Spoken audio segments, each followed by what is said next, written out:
Hey, WTF history fans, buckle up because tonight we're diving into a world so wild, so bizarre, it'll make your head spin faster than a camel in a sandstorm.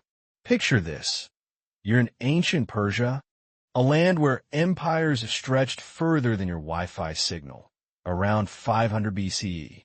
The air smells like incense and roasted lamb, with a hint of wine fermenting in giant clay jars.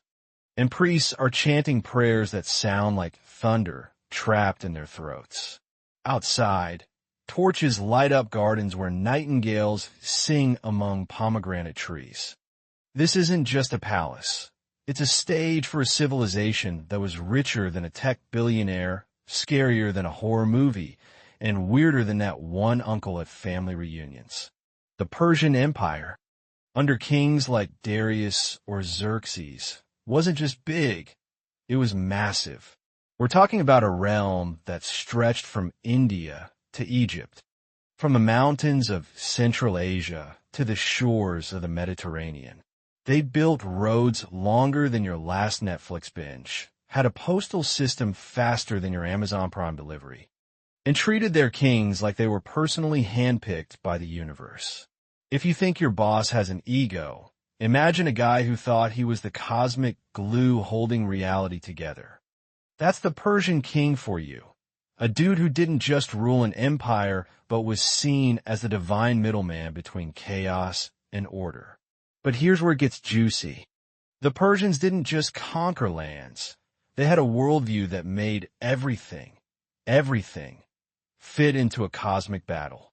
Their religion, Zoroastrianism, split the world into two teams. The good guys, led by the god Ahura Mazda, who stood for truth, light, and order, and the bad guys, led by Ahriman, the spirit of chaos, lies, and darkness. Every single thing you did, eating, drinking, sneezing, even clipping your nails, was part of this epic showdown. Fire? Pure. Water? Sacred. Corpses? Majorly impure. Your bathroom sink? Basically a crime scene waiting to happen. You weren't just being rude. You were practically inviting demons to a house party. The Persians believed that keeping things pure was like holding the universe together with duct tape. One wrong move. Fire wasn't just something to cook with or keep warm. It was the ultimate symbol of purity, a direct line to Ahura Mazda himself. And never, ever allowed to be contaminated. If you so much as coughed in the wrong direction near one, you'd be in deep trouble. Imagine sneezing and suddenly being the bad guy in a cosmic soap opera. The priests, called magi, were the rock stars of this purity game. They carried bundles of twigs, chanted prayers for hours, because they're about to blow your mind. Marriage in ancient Persia wasn't just about love or even alliances. It was a cosmic mission. They had this practice called zwidoda, which basically meant marrying your closest relatives. Yup, we're talking siblings, parents, you name it. To us, that sounds like a plot twist from a daytime drama, but to them, it was like signing up for the ultimate loyalty program to the gods. The closer the family tie, the holier the marriage. Greeks visiting Persia were like, "Dear Zeus, what is happening here?" while scribbling horrified letters back to Athens. But don't worry, we're not going to leave you hanging with just that teaser. Let's keep walking through this empire of fire, wine, and cosmic drama, starting with something that takes us right to the edge of death itself. As the sun dips low and shadows stretch across the desert, let's head to the outskirts of the city, where the real mysteries of Persian life unfold in those eerie towers of silence. Picture yourself walking through the outskirts of a Persian city, the sun setting, casting long shadows across the desert. You smell dust and the faint tang of spices from the market, but there's something else in the air, a sharp, dry scent that makes your stomach twist. Ahead, you see it, a squat, circular structure rising like a giant stone drum against the starry sky. No windows, No decorations, just a heavy wooden gate creaking in the breeze. This is a dakma, a tower of silence, and it's where the Persians brought their dead. Not to bury them, not to cremate them, but to let nature's cleanup crew take over. To the Persians, this wasn't creepy. It was the ultimate expression of respect. Their Zoroastrian beliefs were all about keeping the sacred elements, earth, fire, and water, pure. A corpse? That was like a walking biohazard crawling with Nasu, the demon of decay. Burying a body would pollute the earth forever. Burning it would insult the holy fire. So what's the solution? Build a tower, hoist the body up, and let the vultures handle it. Efficient, eco-friendly, and, believe it or not, holy. Let's climb the steps to see how this worked. You're following a procession of priests in white robes, their chants low and rhythmic. They're carrying an iron stretcher with a body wrapped in thin cloth. Why iron? Because demons hate it. It's like their kryptonite. The family trails behind, weeping but keeping their distance. Touching the body directly? Big no-no. That's a job for the corpse bearers. The unsung heroes of this grim gig. These guys were like the professional movers of the afterlife. Except instead of furniture, they're hauling bodies, and instead of a tip, they get a bucket of sacred bull's urine to purify themselves afterward. At the top of the tower, the platform opens up under the moonlight. It's flat, surrounded by low stone walls arranged in circles like some eerie flower bed. Bodies are laid out in rows. Men, women, children, some fresh, some half-eaten, some just bones bleached white by the desert sun. In the center, there's a deep pit called the ossuary, where priests will eventually sweep the bones with long metal rakes. No gravestones, no names, just anonymous bones tumbling together. It's like the ultimate recycling program, except instead of cans and bottles, it's human remains. Now, brace yourself, because here come the vultures. You hear the rustle of wings before you see them. Dark shapes circling against the stars. One swoops down, landing on a body with a thud that makes you flinch, cleaning up impurity and keeping the earth and fire undefiled. Greeks who saw this were horrified, scribbling notes like, "Dear Athens, these guys feed their dead to birds. Send help." But the Persians? They just shrug and say, "What's your problem?" This is how we keep the cosmos tidy. Let's back up and talk about the prep work, because this wasn't just a drop-and-go operation. When someone died, the family couldn't just hug the body goodbye. Touching a corpse spread Nasu, the decayed demon, faster than gossip in a small town. The corpse bearers would swoop in, chanting prayers, and carry the body on that iron stretcher. Before it even reached the tower, the body got a special rinse with that sacred bull's urine we mentioned earlier. They'd sprinkle it with lime, too, like a cosmic disinfectant. Then, up it went to the tower, where the vultures took over. Days later, when only bones were left, priests would push them into the ossuary pit, where rainwater would dissolve them into the earth. Clean, efficient, and demon-free. This wasn't some rare ritual either. Towers of silence dotted the landscape near every major city, standing like grim landmarks. Families knew them as well as you know your local coffee shop. Kids grew up seeing their silhouettes on hilltops, as normal as a church steeple or a water tower. Imagine two friends strolling past one saying casually, "Busy week up there, huh?" while the other nods. Morbid? Sure. Normal? Absolutely. What's wild is how this practice wasn't about fear or horror for the Persians. It was about respect.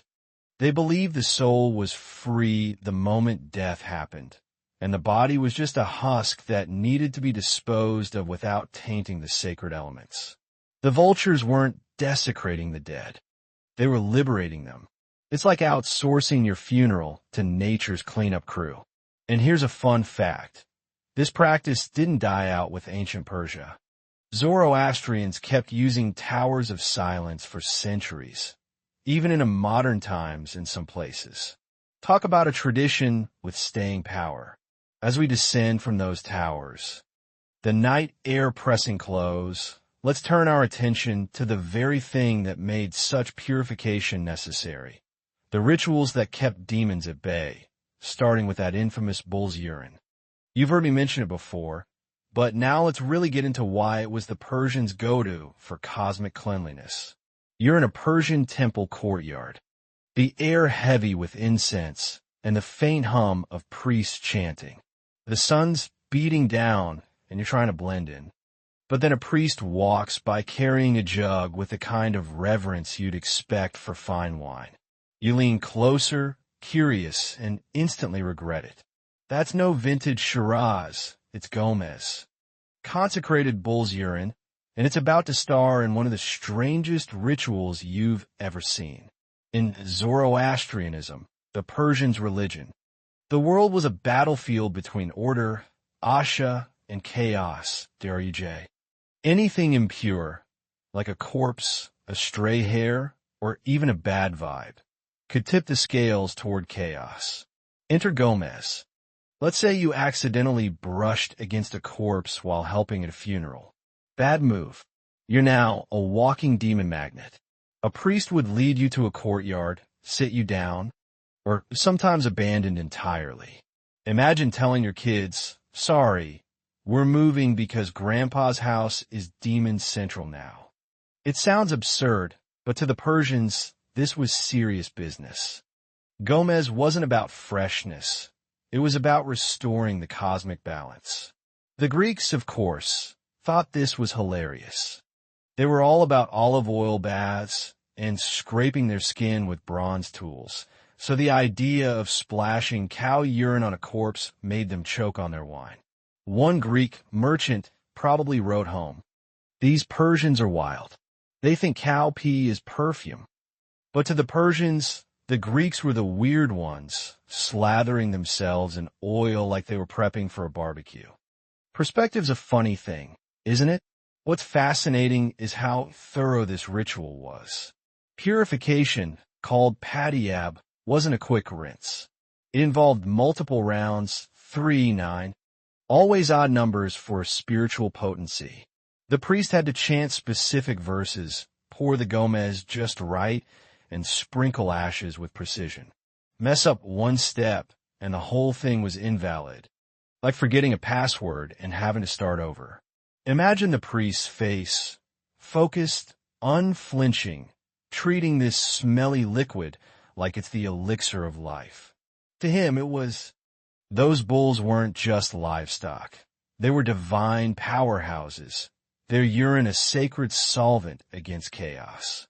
Now, let's talk social side effects. You've just been purified, and you smell like a farmyard. Do you walk around proudly like, check me out, I'm demon-free?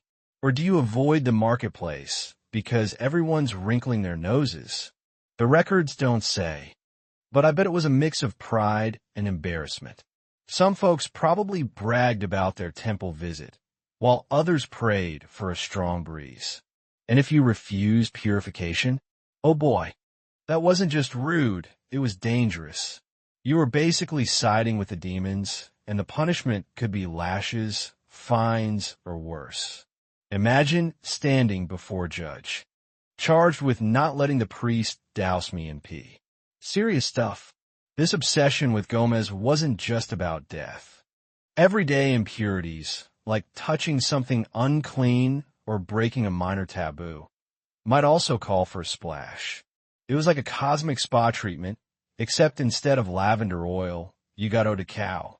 Picture a guy trudging home, his wife yelling, "You stepped in mud near the sacred fire again?" Off to the temple. The logic was airtight. Water alone could be corrupted. But Gomez was the ultimate demon repellent, a divine hazmat suit. Now, let's think about what happens when someone doesn't play by these purity rules, or when chaos creeps in through lies or crimes. That brings us straight to the heart of Persian justice, where the stakes get even higher, and fire isn't just for temples, it's for testing the truth. We're stepping into a courtroom that's less law and order and more Game of Thrones meets a barbecue gone wrong. In ancient Persia, other times, you drink a potion laced with sulfur or ash. If you puked it up quickly and lived, you were innocent. If you choked or died, better luck in the afterlife. It's like a lie detector test designed by a pyromaniac. The Persians saw these ordeals as merciful, way better than endless debates or false accusations. The god's verdict was final, no appeals needed. But it wasn't all fire and brimstone. Some cases were settled with oaths near a sacred fire. You'd swear your innocence, hand hovering over the flames, knowing that if you lied, the fire would mark you eventually. Maybe not today, but through sickness or bad luck. The community believed this like we believe gravity. The Greeks, of course, were appalled. They loved their courtroom dramas with speeches and juries, and thought the Persians were nuts for handing justice over to fate and flames. But the Persians probably looked at Greek trials and thought, you trust a bunch of loudmouths to find truth? Good luck with that. Punishments were just as intense. If you failed an ordeal, you might lose your ears, nose, or tongue, branded forever as a liar or thief. Traitors faced worse, flaying where your skin was peeled off and hung as a warning, or entombment, where you were bricked alive between walls. Imagine passing by a city gate and seeing a traitor's face staring out from a brick wall, still alive, starving. It's nightmare fuel, but to the Persians, it was cosmic housekeeping. Every lash, every cut, was about purging chaos and restoring order. These punishments weren't hidden. They happened in public squares, markets, city gates, justice as theater. Kids watched ears fall. Merchants saw whips crack. Travelers carried tales of flayed skins back home. It was propaganda in blood. Scaphism terrified rebels into submission. It was all about restoring cosmic order, purging Daryuj from the world. Punishments were public, performed in markets and squares, teaching fear to kids, merchants, and travelers alike. It was propaganda you couldn't ignore. But not every penalty drew blood. Fines, livestock, grain, or service were common, often paired with lashes. The numbers were precise: 50, 100, 300 strokes, each a reminder of cosmic consequence. The empire gambled that terror kept chaos at bay, and judging by its size and longevity, it worked.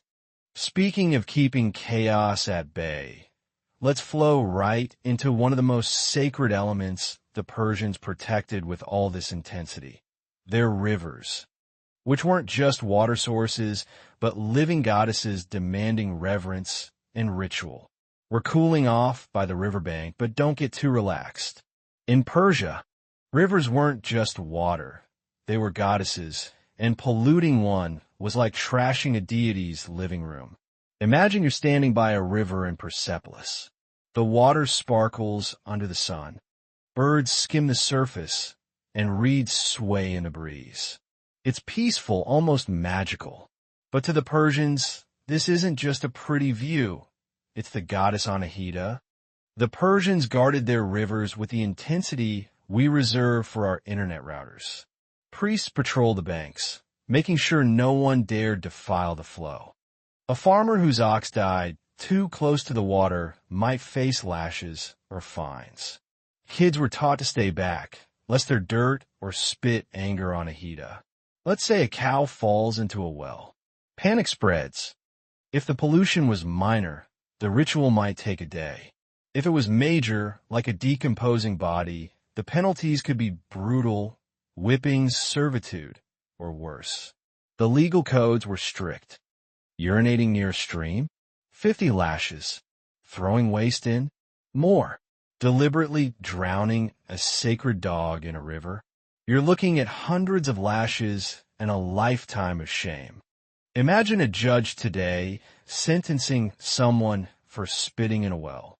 In Persia, that was a full-on courtroom drama. Water wasn't just a resource, it was a living being you could wound or heal. Every act, from washing clothes to watering goats, was done with reverence. You didn't splash carelessly or wring your laundry into the current.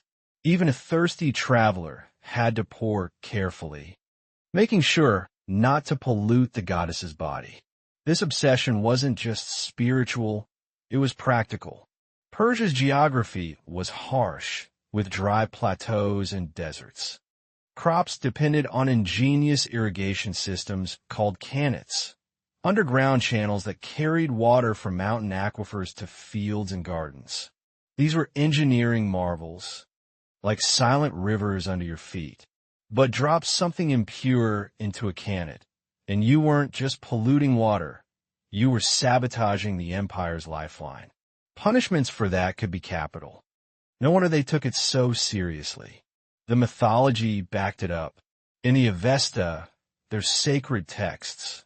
Anahita was praised as luminous, strong, ever-flowing, a warrior against demons. Priests sang hymns to her, calling her the protector of life. Every time you fetched water, you were interacting with divinity. Imagine whispering a prayer to your kitchen tap every morning. That was the Persian vibe. The Greeks, predictably, thought this was overkill. They splashed around in open baths and laughed at the Persians' uptight rules. But in a land where one polluted well could mean famine, maybe the Persians were onto something.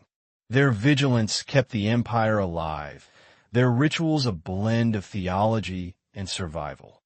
And speaking of blending theology with survival, let's turn to the places where the Persians showcased their mastery over nature, their paradise gardens, where water flowed in perfect harmony and flowers bloomed as proof of cosmic control. Let's take a breather and step into a place that feels like a dream, the Persian Paradise Garden. But don't be fooled by the roses and fountains. These gardens weren't just pretty. They were theology, politics, and propaganda rolled into one. The word paradise itself comes from these places, and they were way more than a nice spot for a picnic. Picture this. You're walking through an arched gate in Persepolis, leaving behind the dusty chaos of the city. Suddenly, the world changes. The air's cooler, filled with the scent of roses and the soft splash of water. Paths stretch out in perfect grids, dividing the garden into quadrants. Cypress trees stand tall like soldiers, flanking beds of violets, lilies, and pomegranates heavy with fruit.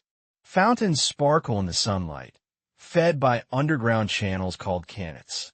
It's so peaceful you almost forget the vultures and molten brass from earlier episodes.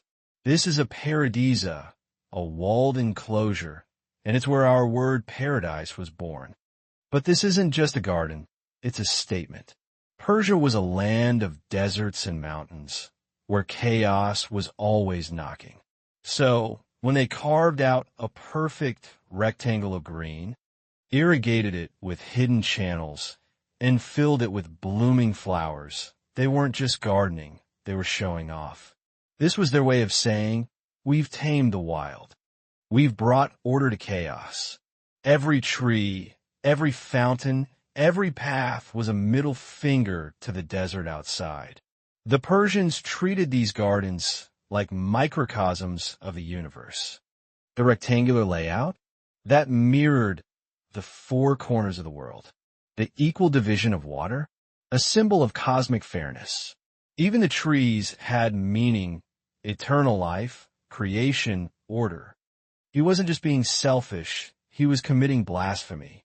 Punishments could be harsh, because messing with the garden was like messing with the cosmos itself.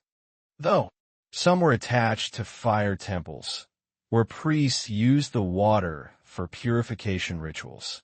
Others hosted marriages or oaths, turning a pretty backdrop into a sacred stage. And the breeze carries the scent of saffron and grilled meats. This wasn't a place for weeding. It was a stage for diplomacy, leisure, and showing off. If you got an invite, you were in the empire's inner circle. If not, you were stuck outside the walls in chaos. But there was a darker side. These gardens were elite spaces, off-limits to peasants toiling in fields or villages scraping by for water. Paradise was selective, a privilege for the powerful. Still, its cultural impact was huge. Poets sang of gardens as metaphors for love and eternity. Kings planted exotic trees from conquered lands, turning orchards into living maps of empire. The idea spread, influencing Greek, Roman, and later Islamic gardens, from Mughal India to Andalusian Spain. Every time you walk through a park with symmetrical paths and fountains, you're stepping into Persian philosophy.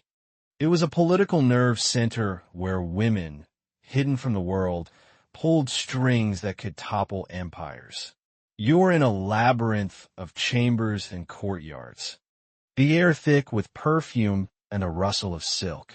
Hundreds of women, wives, concubines, daughters, servants, live here sealed off from the outside. The rules are strict. No man enters except the king, his sons, or the eunuchs, who guard the gates with eyes like hawks. But don't think these women are powerless. Behind their veils, they're weaving alliances, plotting schemes, and shaping the empire's fate. Picture the chief wife, seated on a cushioned throne, overseeing the harem like a CEO. She arranges marriages, manages servants, and whispers in the king's ear, turning pillow talk into policy. Concubines, though lower in rank, can rise fast if they catch the king's eye. A concubine who bears a son might outshine noble-born wives. A battlefield. Girls learn diplomacy, music, and manipulation here. Princes grew up watching their mothers rise or fall, learning early how fragile favor could be. Eunuchs carried messages, bribes, and secrets, their loyalty a double-edged sword. Poisonings, vanishings, and accidents weren't uncommon. A bracelet laced with toxins or a cup of wine spiced too heavily could end a rival's career or life. For the king, the harem was a strategic tool, marrying women from across the empire, Babylon. Media, Egypt, tied distant provinces to his dynasty. A slighted concubine could mean a rebelling province. The Greeks spun tales of decadent harems, but the reality was more complex, a mix of luxury, confinement, and cutthroat politics. Some women thrived. Others faded into obscurity, pawns in silent wars. But what happened when those silent wars spilled out? Or when someone crossed the line in this intricate web of power? That's when the empire's brutal side came into play, with punishments that made sure chaos was stamped out before it could spread. Things are about to get brutal. In ancient Persia, justice wasn't just about catching criminals. It was about sending a message with blood, pain, and some seriously creative punishments. Lose your ears, lose your honor. The guys marked forever, a walking warning to others. Other punishments were just as harsh. Noses cut, tongues slit, foreheads branded with hot irons. Smeared with more to attract insects, and left to rot in a pond as flies and maggots feasted. Some survived for days, tormented by bites and rot. To us, it's horror fiction. To Persians, it was justice for treason. These weren't random cruelties. Every punishment had a purpose. Cutting ears silenced lies. Flaying excluded chaos. Scaphism terrified rebels into submission. It was all about restoring cosmic order, purging Daryuj from the world. Punishments were public, performed in markets and squares, teaching fear to kids, merchants, and travelers alike. It was propaganda you couldn't ignore. But not every penalty drew blood. Fines, livestock, grain, or service were common, often paired with lashes. The numbers were precise: 50, 100, 300 strokes, each a reminder of cosmic consequence. The empire gambled that terror kept chaos at bay, and judging by its size and longevity, it worked. As we stagger away from that marketplace, then a boy hurls a stone at a frog by the well, and the priests cheer. What's going on? In Zoroastrianism, animals weren't neutral. They were players in the eternal war between order, Asha, and chaos, Druj. Dogs were sacred, allies of Ahura Mazda, guarding homes, herds, and even souls after death. It was the body to the body into RC, carbon chain, to our something, the dead, with C for carbon from the vulture's feast or something. Wait, that's not right. Anyway, the paradox is clear. An empire that flayed traitors and married siblings also passed laws to feed puppies. Brutality and tenderness woven together. As we wrap up, let's take a step back.